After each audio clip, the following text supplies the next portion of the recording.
একঘেয়েমি চিকেনের ঝোল না করে এইরকম ধনিয়া চিকেন বা ধনেপাতা চিকেন একবার ট্রাই করে দেখতে পারেন। খেতে একটু অন্যরকম হয় আর বানানোও কিন্তু খুব একটা ঝামেলার কাজ নয়। চলুন এই সহজ রেসিপিটা আপনাদের সাথে শেয়ার করি।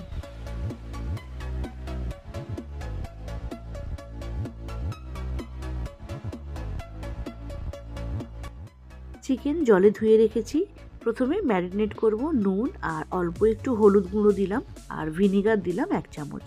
তো হলুদ গুঁড়ো খুব বেশি এখানে দেওয়ার দরকার নেই, তাহলে কিন্তু ধনে পাতার কালারটা খুব একটা ভালো আসবে না। সব কিছু মাখিয়ে 1 ঘন্টা রেখে দিলাম।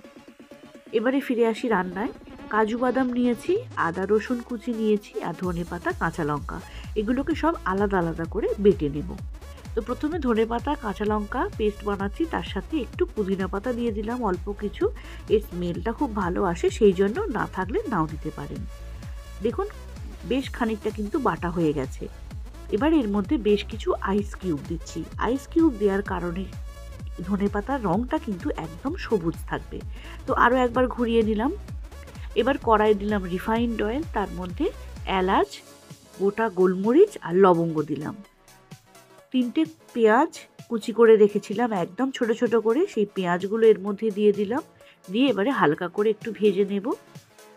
এই রান্নাটা করতে কিন্তু বেশ কিছু উপকরণ লাগে না, আপনারা দেখতেই পেলেন আমি খুব অল্পই উপকরণ এখানে নিয়েছি। তো খুব তাড়াতাড়িও রান্নাটা হয়ে যাবে আর টেস্টও একটু বদলাবে। তো দেখুন পেঁয়াজটা আমি এইরকমভাবে ভেজে নিচ্ছি, খুব বেশি এটাকে পোড়ানোর দরকার নেই, হালকা করেই ভেজে নেব। এবারে এর মধ্যে ম্যারিনেট করা চিকেনটাকে দিয়ে দিলাম। চিকেনে আমি কিন্তু অন্য কোনো মশলা মাখাইনি, আপনারা দেখতেই পেয়েছেন। শুধুমাত্র পরিমাণ মতো নুন দিয়েছি আর অল্প একটু হলুদ গুঁড়ো দিয়েছি। ব্যাস এই দুটো উপকরণ দিয়ে চিকেনটাকে আমি 1 ঘন্টা মাখিয়ে রেখে দিয়েছিলাম। তো এবারে চিকেনটাকে তেলের মধ্যে দিয়ে দিলাম পেঁয়াজের সাথে। এবারে হালকা করে একটু নাড়াচাড়া করে নেব। তো দেখতে থাকুন ভিডিওটা শেষ পর্যন্ত, আশা করি ভালো লাগবে। মাঝে মাঝে অন্য রকম একটু কিছু রান্না করতেও কিন্তু ভালো লাগে। তো ঢাকা দিয়ে দিয়ে এটাকে নাড়াচাড়া করতে হবে। এখানে আদা আর রসুনের যে পেস্ট বানিয়েছিলাম সেটা দিয়ে দিলাম।